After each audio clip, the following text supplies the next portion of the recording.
Então, galera, eu tava vendo aqui, eu tô aqui deitado aqui na cama aqui, né? Eu tava vendo aqui, rapaz, a torcida, uma parte da torcida protestando contra o Ganso. É, o Ganso. Paulo Henrique Ganso. Assim, não pode esquecer da história do Ganso. O Ganso ele é um jogador que extremamente importante pro Fluminense. Só que assim, o jogador ele tem altos e baixos. O jogador ele não tá no alto a carreira toda. Tem dia que ele joga bem, outro dia ele joga bem, outro dia ele joga bem, e tem um dia que ele tá mal. E nesse dia que ele tá mal, é o dia que a torcida pega no pé. Só que o Ganso, os últimos jogos, realmente ele vem mal. Agora, não sei te dizer se ele vem mal por parte física, parte técnica, ou pela formação do Diniz. Qual é a formação do Diniz? Não tem como o Diniz entrar com Ganso, Marcelo e Felipe Melo. Não dá. Não dá. Quem marca? O Felipe Melo dá doce direto. Doce direto. Os jogadores, o time adversário, né? Que não aproveita. Mas dá doce direto. Marcelo melhora muito quando o Ganso sai. Ou o Felipe Melo. O futebol do Marcelo cresce. Claro que o Marcelo não tem como comparar. 5 Champions League pelo Real Madrid. 5. Respeito ao homem. Então assim, a torcida, uma parte da torcida tá pegando no pé do Ganso, outra parte está apoiando, mas para mim o Ganso vai ser fundamental na final da Libertadores. Fundamental, tá? O Flamengo, o Ganso vai ser um dos maestros do time do Fluminense na final, jogando no Maracanã.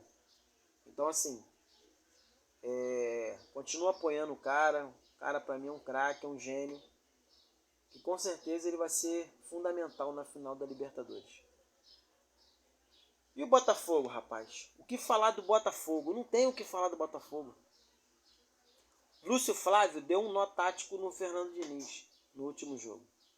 Marcou lá o Fernando Diniz lá em cima, não deixou o Fluminense sair jogando, pressionando a saída de bola, e o Fluminense não tinha o que fazer. Estava perdido, porque o Lúcio Flávio pegou o esquema de como o Fernando Diniz sai jogando. Marcou lá em cima e dificultou. Com 20, 30 minutos, se eu não me engano, do primeiro tempo, o Botafogo estava ganhando de 2-0. Botafogo vem embalado para ser campeão brasileiro. Como eu falei no vídeo anterior, a gordura que o Botafogo tinha para perder, o Botafogo já perdeu. Que foram esses 4 jogos sem vitória, que foram 3 derrotas e 1 empate. E o Fluminense e o Botafogo tem tudo para chegar no título, né? Aos pouquinhos, os adversários tropeçaram. Palmeiras perdeu, o Grêmio perdeu, o Bragantino empatou, o Flamengo empatou. Então o Botafogo tem tudo para chegar no título. O Vasco. A briga do Vasco, rapaz, é contra o rebaixamento. É como eu falei, a maior contratação do Vasco foi Payet, Rossi, Paulinho, Veguete e um treinador.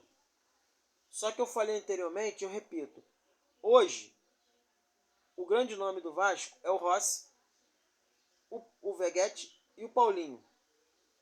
Porque o Payet é um excelente jogador. Excelente jogador. O cara é craque. Só que para mim o Payet vai ser fundamental para o Vasco a partir do ano que vem. Na primeira ou na segunda divisão. Ele, no ano que vem, vai ser o cara do Vasco. Só que hoje, o Vasco só não está pior na tabela porque o Vasco contratou esses caras aí, principalmente o Veguete, o Pirata. Porque se não tivesse vindo esses caras aí, o Vasco estaria pior na tabela. Hoje o Vasco tem tudo para sair da zona de rebaixamento. O Vasco tem tudo para poder permanecer na Série A. O Vasco é um time grande. O Vasco não pode se contentar em ficar brigando contra o rebaixamento. Não pode. Passou essa fase. O Vasco é time grande, rapaz. Não pode se contentar em ficar brigando por parte de baixo de tabela. O Vasco tem que estar sempre na primeira divisão. O Vasco tem que voltar para as cabeças, voltar a lutar por brasileiro, por título sul-americano, voltar a Libertadores, voltar a ser protagonista do futebol brasileiro. É isso. Tem que recolocar o Vasco no lugar dele, aonde ele merece, onde ele está, onde ele não deveria nunca ter saído.